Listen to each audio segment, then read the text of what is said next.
Ciao Juventini of the world, my name is Giuseppe, welcome back on the channel. I hope you're all doing well, better than yesterday, because yesterday was a roller coaster of emotions. One day after Spezia Juventus, finally, thank you Matthijs de Ligt. I have his shirt on me.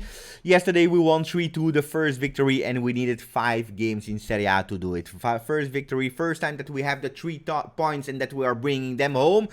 Is everything okay now? Is Juventus again ready to compete for the Scudetto? Wait, no. We are not. We have still a lot of problems, and the game of yesterday is absolutely the picture of it. Because if you are winning 1-0 versus Spezia after the first goal in Serie A of the season of Moiskin, the kid that returned to Juventus, and you are losing at a certain moment 2-1, where Spezia is even near and close to score that 3-1, guys, the problems are still there. But yesterday we saw 20 last minutes of grinta. Juventus that didn't give up, and that's why we will not give up, guys. We will start speaking about Juventus. We will speak about also we will also speak about the Juventus Sampdoria game that is awaiting us on Sunday. But first of all, guys, don't forget, put a maximum of like to the channel, subscribe to the channel. We are back again after the Ronaldo moment where he left and we had a bit of dip. We are really close to 15k.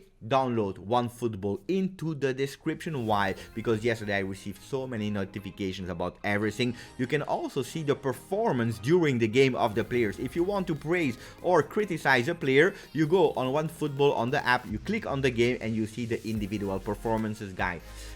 For free, iOS, on Android, the link is into the description, and we start with the video. And before going into the Italian and international papers, I wanted to show the words of Massimiliano Allegri that said, finalmente una gioia. Finally, a joy, a moment of happiness, because it was important to win. But he also said, I wanted that first win to be as it was yesterday, that we were suffering. Why? Why is Massimiliano Allegri saying that? And I said it yesterday also during the watch along, that I was actually happy that it was like it was yesterday, a really suffered victory, because if you win 3-0, 4-0 versus Spezia, probably mentally you are thinking that all the problems are solved and that it's okay. It's okay, and you will enter the game versus Sampdoria with another spirit. It is not like that. We have a lot of work to do. And speaking about criticism and so on, what are the papers saying? Corriere dello Sport, Juve da salvezza. Juventus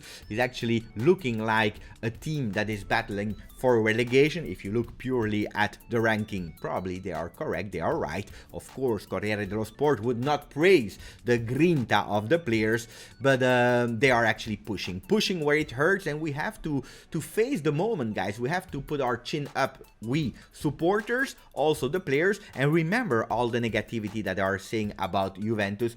Keep these kind of pages in a locker room, and at the end of the season we will try to show that we are not a team that is playing for relegation, but a team that is playing for Scudetto, or at least for the high positioning in Serie A. Gazzetta dello Sport, are they a bit more kind with Juventus?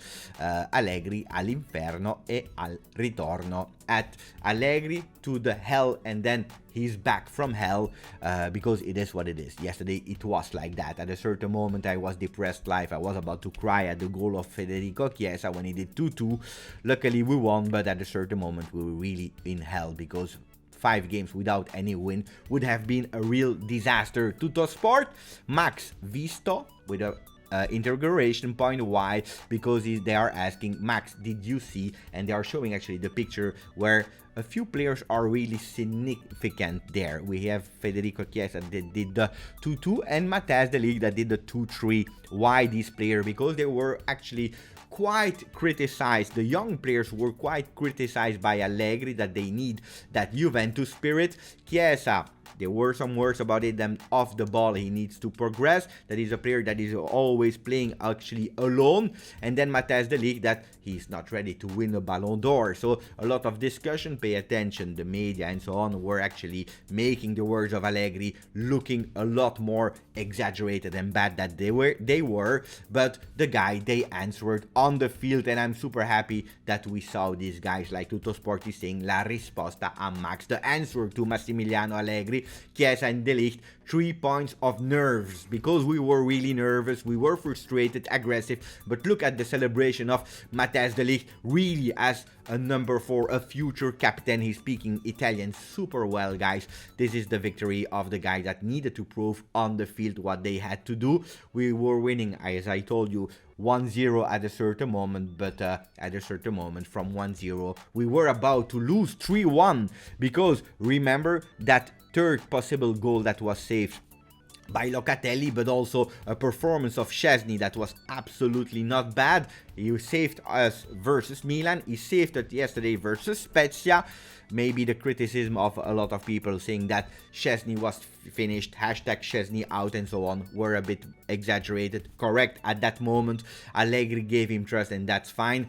Yesterday the Spezia players and trainer Thiago Motta, ex-Inter, were saying if we would have scored that 3-1, probably we would have said, what about Gyasi that scored the 2-1 yesterday, or the 1-1 with a beautiful goal. He celebrated like Cristiano Ronaldo with the C in front of Juventus. Hey guys, I told you, a lot of anti-Juve. We will have to slick all that negativity and fight on the field, like yesterday I told you already. Szczesny did with 7.5 rating in Tuttosport. Chiesa, man of the match, with 7.5. Dybala with a 6.5, and I will tell you, yes, he did great, but for me Dybala is still a problem tactically, because he was playing everywhere but not where he had to be. That means into the box or close to the box, and that still continued to give us a lot of problems. What about our midfielders that were heavily criticized? Bentancur, 4.5, disaster, invisible. He was taking off at halftime. What about McKennie as well? 4.5. He played 90 minutes. I don't know with what miracle he was still there at the 90th minute. He was not playing really well. 4.5 for him. The best midfielder was Rabiot. Rabiot, that is on social network, really criticized heavily because he was not running and pressing. Don't be fooled, guys. Don't be fooled by what is said. Yesterday, he didn't play like a Zidane, like a Pogba, like a Conte, like a Deschamps, and what you want to. But he was also not playing like a Sturaro, because yesterday he did an assist, 94% of passes that were succeeded, dribbles, and more and more and more. Let's go and see how Rabiot really played yesterday. He did okay. A 6 is a really great point that Tuttosport was giving him. Che carattere, what a character of Juve, especially in these last 20 minutes where Juventus really wanted that win. These are the words of the league. What about the critics? I don't care. I'm thinking only about winning, and working, because we need to work. We have a lot of problems to solve, absolutely yes. 3 points that were necessary for the comeback. Now we'll have to continue to win with a few wins in a row. These are the words of De Ligt. What about Bonucci? We need to show every single day that we deserve to play for that beautiful shirt. What about the defense? Because we're speaking about the words of De Ligt and Bonucci. Paolo is giving us some worrying facts. One is that Juventus have conceded at least 8 goals in the opening 5 Serie A game for the second time in their history, or at least in the last 60 years. This is a problem, guys. This is a problem. This is something to worry about. Another defensive stats from Paolo is that Juventus have conceded goals in each of their last 19 Serie A games. It didn't happen since 1955. What about the upcoming game? Juventus Sampdoria. Locatelli that changed the game yesterday, but not only him, also Alexandro that changed the game yesterday. They will be part of the team and we need them. We see that at the moment Juventus can't do without these two men. Not only them, we will have to pay attention to Bonucci, Rabiot, and Dybala that are playing nearly all the games. At a certain moment, they will have to rest. Will they rest versus Sampdoria? I don't know. There is a tight injury of yesterday, a problem of the tight for Federico Chiesa. That was man of the match yesterday. Will he be able to play, yes or no? We don't know. The last news about McKennie. There is a US delegation that was in Milan. They also went to Continassa to meet Andrea Agnelli and the American player. People were asking what's the problem. There is no problem. It's just a visit to visit the US player of Juventus. Guys, that was it for me. Don't forget again, download now that the video is finished in the description. OneFootball, maximum of like or dislike, whatever you want. Grazie, forza, Juve.